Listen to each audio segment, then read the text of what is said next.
Olá pessoal, Denísio Queiroz, estamos aqui com mais uma aula da nossa Escola Bíblica Dominical, com a lição de número 2 no nosso quarto trimestre, aí da nossa revista PEC, né? E a aula de número 2 vem com o tema A Oposição ao Servo, Marcos 2 a 3, é isso? 2 e 3. Aí nós, como sempre, nós temos iniciando a nossa aula 2, introdução, ponto 1, ponto 2, ponto 3, aplicação pessoal. Então vamos lá, já se inscreve no canal, deixa seu like, compartilha esse vídeo para mais pessoas e comenta aí, pessoal, o que vocês estão achando das aulas, o que a gente pode melhorar, tá certo? Iniciando a nossa aula com texto áureo.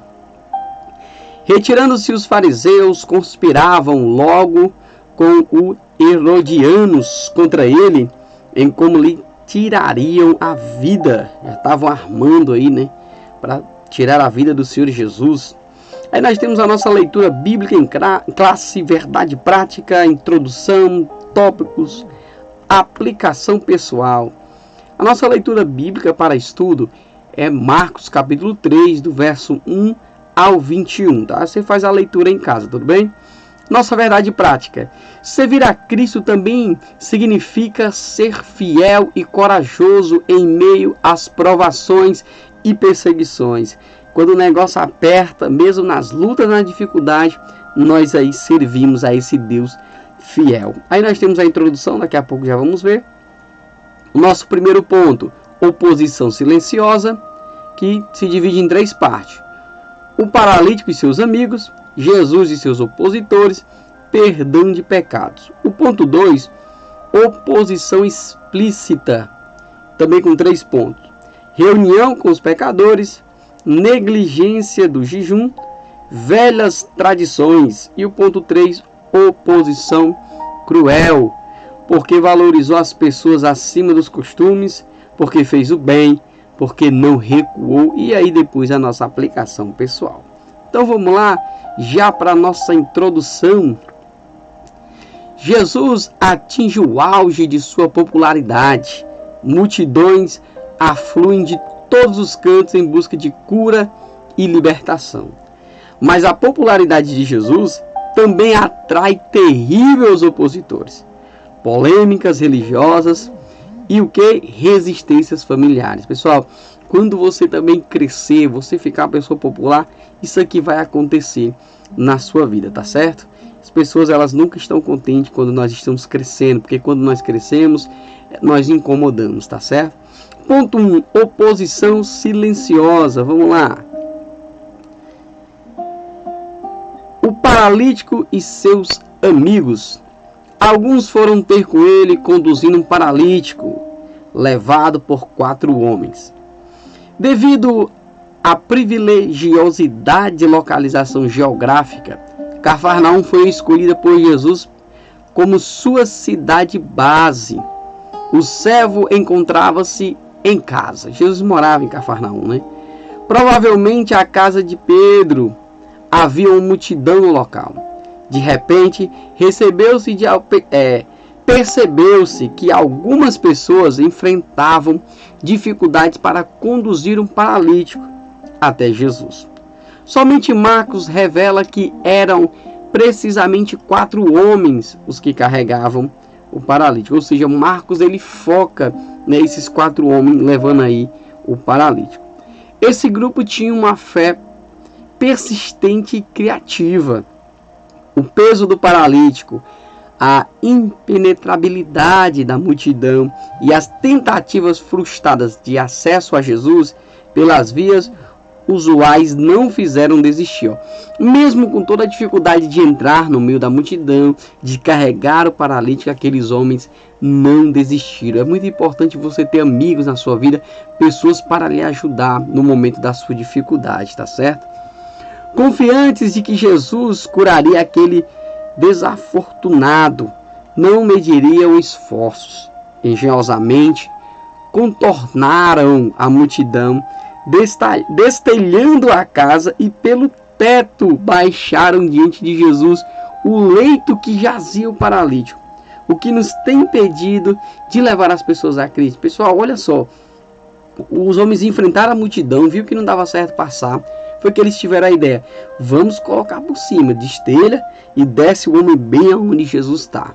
E aí fica a pergunta: o que é que tem nos impedido de levar as pessoas a Cristo? Qual a dificuldade? Será que vamos baixar a cabeça quanto a isso? Não, tá certo? Não há dificuldade que possa impedir de nós levarmos a pessoa até Cristo através do Evangelho, nem que seja com apenas uma palavra. Nós podemos sim alcançar as pessoas, tá certo? Já o ponto 2 do ponto 1, que tem um tema: Jesus e seus opositores. Por que fala ele desse modo? Isto é blasfêmia. Quem pode perdoar pecados, senão o que é Deus? Olha só o que falaram contra Jesus. A fé daqueles homens chamou a atenção de Jesus. Por isso, sua resposta foi igualmente surpreendente. Filho, os teus pecados te são perdoados. Ora, a expectativa geral era a cura do corpo. Porém, Jesus decidiu tratar antes que o verdadeiro problema daquele homem era o quê? O seu coração. Aquele homem estava precisando de uma cura, mas além de tudo, ele estava precisando era de ser perdoado os seus pecados. Arrancou o mal pela raiz ao perdoar os seus pecados, oportunizando a salvação espiritual, propósito principal de sua vinda. O propósito principal de Jesus era salvar os perdidos, tá certo? Claro que a cura, a libertação é um processo que acontece, mas nós precisamos da salvação de nossas almas. Nesse ponto, o foco passa para a oposição dos doutores da lei. É que a menção a perdão de pecados suscita a acusação silenciosa de blasfema por parte de alguns escribas ali presentes, uma vez que só Deus pode perdoar pecados. O equívoco foi não perceber que aquele que estava entre eles era o próprio Deus. É por isso que tem um versículo que nós lemos, né? Ele fala: por que fala ele desse modo? Isto é blasfêmia. Quem pode perdoar pecados senão só Deus? Eles não entenderam que era o próprio Deus que estava ali fazendo aquela cura e também, claro, perdoando os pecados. Ponto 3 do 1. Perdão de pecados. Qual é mais fácil, dizer ao paralítico: estão perdoados os teus pecados? Ou dizer: levanta-te, toma o teu leito e anda? Para seus críticos, Jesus era um charlatão e não poderia perdoar pecados. A prova disso era que tinha se limitado apenas a proclamar esse perdão, todavia sem prová-lo. Para eles, a prova irrefutável seria fazer o paralítico andar. Olha, eles queriam apenas que Jesus fizesse o paralítico andar, mas Jesus fez muito mais, perdoou logo os pecados. Então, não por ostentação pessoal ou por pressão humana, mas como mais um ponto da sua maravilhosa aula, para que saibais, Jesus se revela como o prometido Filho do Homem. Ordena ao paralítico que se levante, tome o seu leito e retorne para casa. No mesmo instante, o homem não só é curado, como também obedece à risca aos comandos do servo de Deus, deixando todos admirados. Jesus faz a obra completa em nossas vidas. O milagre que Deus vai fazer na tua vida vai deixar as pessoas de boca abertas, admiradas, o poder de Deus na tua vida. Só espera no Senhor. E agora nós vamos aí para o ponto 2. Oposição explícita. Agora vai ficar na cara, vai ficar bem aberto. Uma observação aqui nesse versículo maravilhoso: reunião com os pecadores. Achando-se Jesus à mesa na casa de Levi, estava juntamente com ele e com os seus discípulos muitos publicanos e pecadores, porque estes eram grandes números e também o seguia. Ora, publicanos e pecadores, meu irmão, com certeza vai ter de muito de carrada. Ponto 1 do 2. Reunião com os pecadores, dando continuidade. Marcos agora mostra que a autoridade de Jesus para perdoar pecados se estende, inclusive, para o coletor de impostos, Levi, também chamado de Mateus. Segue-me. E ele se levantou e o seguiu. Ora, por cooperarem com o governo romano e explorarem o povo, não raro cobrando além do devido, essa classe social, também chamada de publicanos, era profundamente desprezado pela comunidade. Sabe por quê, pessoal? Porque eles eram para cobrar um imposto e eles tinham que cobrar um valor. Só que eles cobravam um valor a mais e esse valor não era entregue para o Império Romano. Eles roubavam para eles. Lembra de Zaqueu? Por isso que Zaqueu disse: eu quero dividir aí uma parte com os pobres. Se eu tiver roubado, quero devolver 4 vezes mais. Zaqueu já sabia que tinha roubado. Tá certo? É por isso que os publicanos eram odiados. Continuação, ponto 1 do 2. Levi prepara então um banquete em sua casa. Convidados, quem eram esses convidados? Jesus e seus discípulos, além de muitos publicanos e pecadores. A oposição, que antes fora um simples questionamento silencioso consigo mesmo, agora se torna verbalizada, foi falada, né? Todavia, ainda não diretamente para Jesus, mas para seus discípulos, porque ele come e bebe com publicanos e pecadores. Ora, se Jesus veio à terra, meu irmão, como é que não vai sentar com pecadores se todos cometeram pecados? Porém, o próprio Jesus respondeu: os sãos não precisam de médicos, e sim os doentes. Não vim chamar justos, e sim pecadores. De fato, Jesus chama para si exatamente os cansados e sobrecarregados. O pessoal diz: Jesus está sentando com pecadores e com publicanos. Se ele não sentasse com esse povo, ele ia sentar com quem, meu irmão? Não havia pessoas salvas, libertas, santas para ele estar ali. Está ali os discípulos, lavados, remidos pelo sangue do Cordeiro. E ele estava ali fazendo a obra para ganhar pessoas para o reino. Então tinha que sentar no meio desse povo mesmo. Tinha que estar com esse povo, não tinha outro. Ponto 2 do 2. Negligência do jejum. Eles vão dizer que Jesus ali, os seus discípulos estavam negligenciando o jejum. Aí veio com aquela conversa mole. E Jesus responde de uma forma belíssima. Vamos aqui para o versículo. Ora, os discípulos de João e os fariseus estavam jejuando. Vieram alguns e lhes perguntaram: por que motivo jejuam os discípulos de João e os dos fariseus, mas os teus discípulos não jejuam? A lei apontava para um jejum anual, no dia da expiação. Todavia, os fariseus, por exemplo, orgulhavam-se de jejuar pelo menos 2 vezes por semana. Eles não jejuavam para se aproximar de Deus, para estar na presença de Deus. Eles jejuavam para se amostrar, tá certo?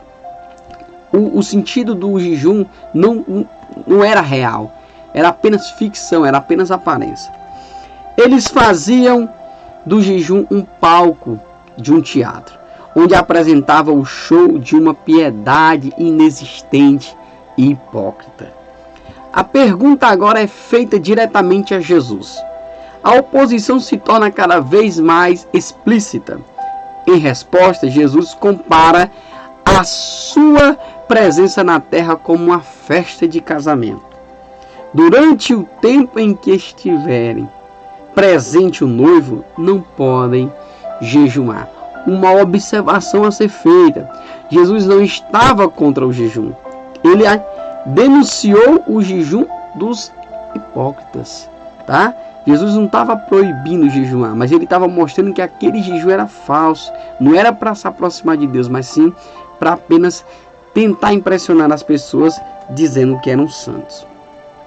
3. Velhas tradições. O Evangelho implica em vida radicalmente nova, totalmente transformada. Para clarear essa profunda verdade, Jesus se vale de 2 figuras próprias ao cotidiano da época: remendo de roupas, condicionamento de vinho. Ele vai usar 2 coisas: o remendo da roupa e a guarda do vinho no odre, tá certo? Jesus afirma que não se costura remendo de pano novo em veste usada. De fato, quando esse remendo novo for molhado, ele encolherá e rasgará o tecido velho. Da mesma forma, não se põe vinho novo em recipientes de couro, no caso odres, velhos. É que o vinho novo fermenta e se expande, rompendo a vasilha antiga, frágil e já inflexível. O odre era uma espécie de bolsa que era feita de couro e era utilizada para armazenar o vinho. Então o vinho ele fermentava, então o couro tinha que estar novo, resistente para poder aguentar essa pressão. Quando o odre era velho, ele rompia e perdia-se o vinho. Jesus trouxe novidade de ensino e de vida. E, portanto, o cristianismo não é um adendo, não é um complemento, tá certo? As pessoas têm que entender o seguinte: Jesus não veio completando, tá? Ele tem um plano desde o início até o fim, então isso vai acontecendo gradualmente. Deus não fica inventando, já está tudo programado por Deus.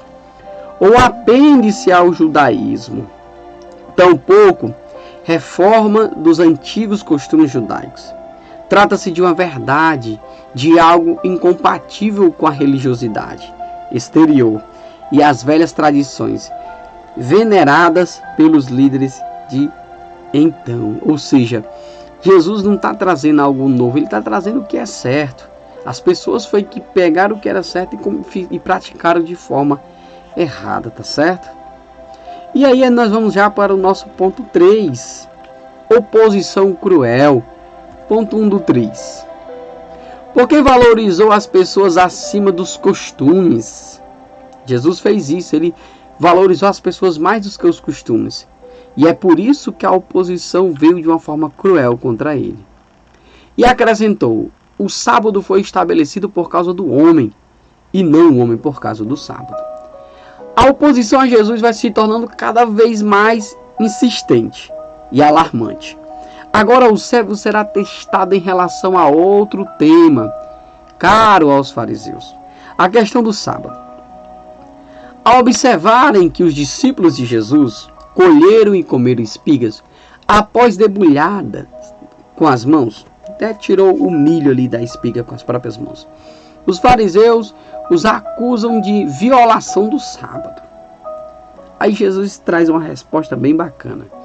Jesus aproveita a oportunidade para resgatar o autêntico sentido da lei divina, rememorando, trazendo à memória, relembrando o episódio em que Davi e seus companheiros, com fome e desespero, entraram no tabernáculo, casa de Deus. O que foi que eles fizeram? Vamos lá lembrar.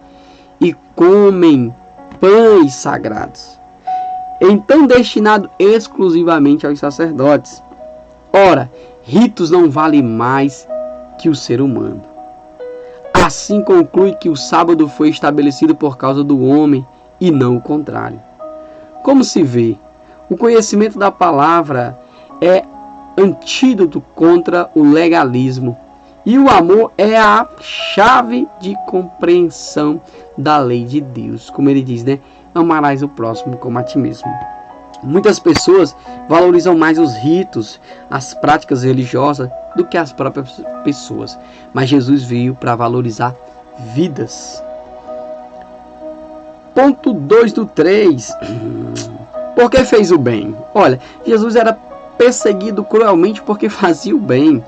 E a Bíblia diz, olha, não pague o bem com o mal, mas também não pague o mal com o mal, mas pague o mal com o bem.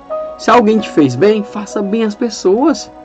Se alguém te faz mal, continue fazendo o bem, não mude o seu caráter, não perca a benignidade, não deixe que o mal adentre a sua vida, tá certo? Deus trará juízo sobre todos que estão na terra, cada um sabe dos seus feitos. O debate a respeito do sábado se prolonga. Desta feita, Jesus entra em uma sinagoga e se depara com um homem cuja mão direita estava ressequida, estava seca, né? Insensíveis, seus opositores observam atentamente para ver se curaria em dia de sábado, a fim de o acusar. Ao invés dele levarem esse homem a Jesus para que Jesus viesse curar a sua mão, eles estavam observando o que Jesus ia fazer para acusarem Jesus. Tem muita gente que é assim, nem ajuda e só atrapalha. Jesus não se faz de rogado. É lícito fazer o bem no sábado? Marcos é o único que registra o silêncio sepulcral dos opositores. Mateus 12, 11 ao 12 detalha mais. Qual dentre vós será o homem que, tendo uma ovelha, e num sábado esta cair numa cova, não fará todo o esforço tirando dali? Ora, quanto mais vale um homem que uma ovelha? O argumento é irrefutável. Jesus conclui a magistral lição. Logo é lícito no sábado fazer o bem. Jesus estava dizendo assim, olha, se uma ovelha de vocês no sábado cair dentro de um buraco, vocês vão tirar. Vamos lá, recolher a ovelha, vão guardar.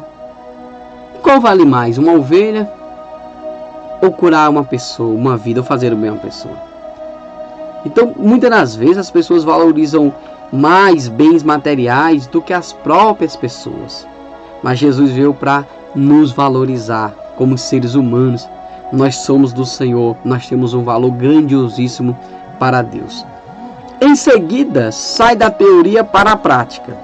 À vista de todos, cura o homem, restaurando-lhe a mão. Para os fariseus, a verdadeira religião consiste em obedecer às leis. Para Jesus, porém, é amar o próximo. Enquanto os fariseus estavam querendo cumprir a lei, mesmo não cumprindo, Jesus estava ensinando a amar o próximo, que é o mais importante. Mesmo apenas fazendo bem, a oposição ao servo de Deus se acirra.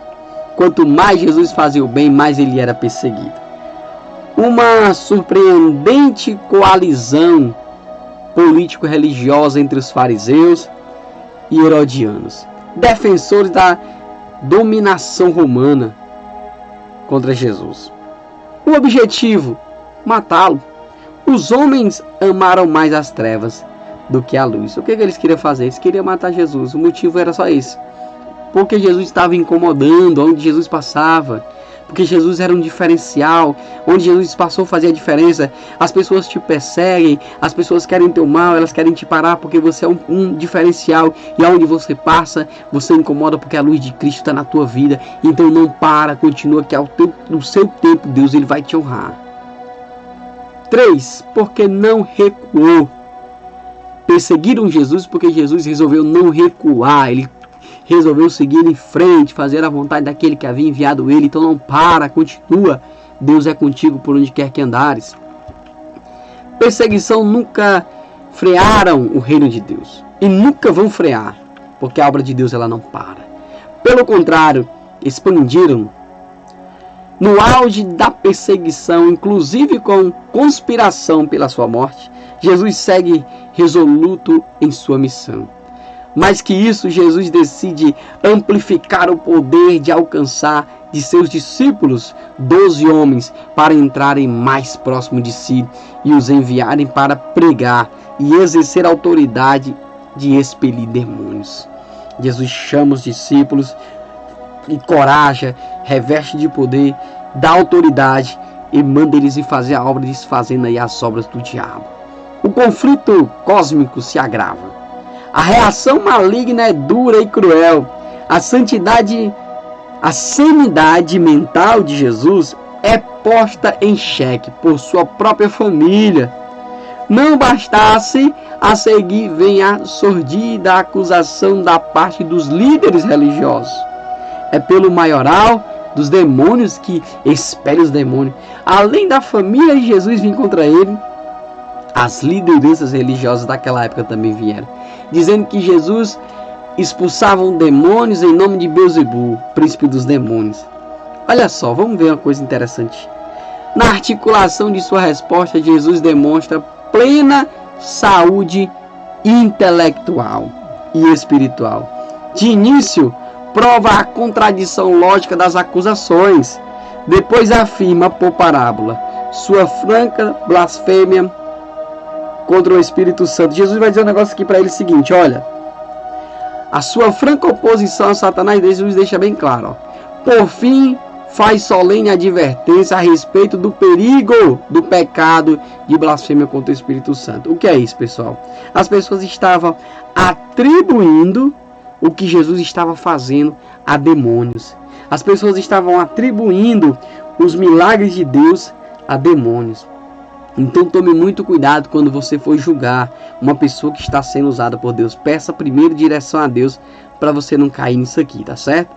Frustrados os ataques ao espírito e à mente, é chegado o momento de tentativa de contenção, alimentação e descanso. Era nobre e compreensível. Entretanto, a missão do servo era fazer a vontade de Deus. O que é que eles queriam fazer? Além de testar Jesus na sua questão mental, eles queriam também aí provocar em Jesus para que Jesus viesse parar, que eles quiseram barrar a obra. Só que Jesus, olha, seu intelecto totalmente sarado. Pessoal, a Bíblia diz o seguinte, olha, que nós temos que, nossa mente, ela deve estar voltada para Jesus.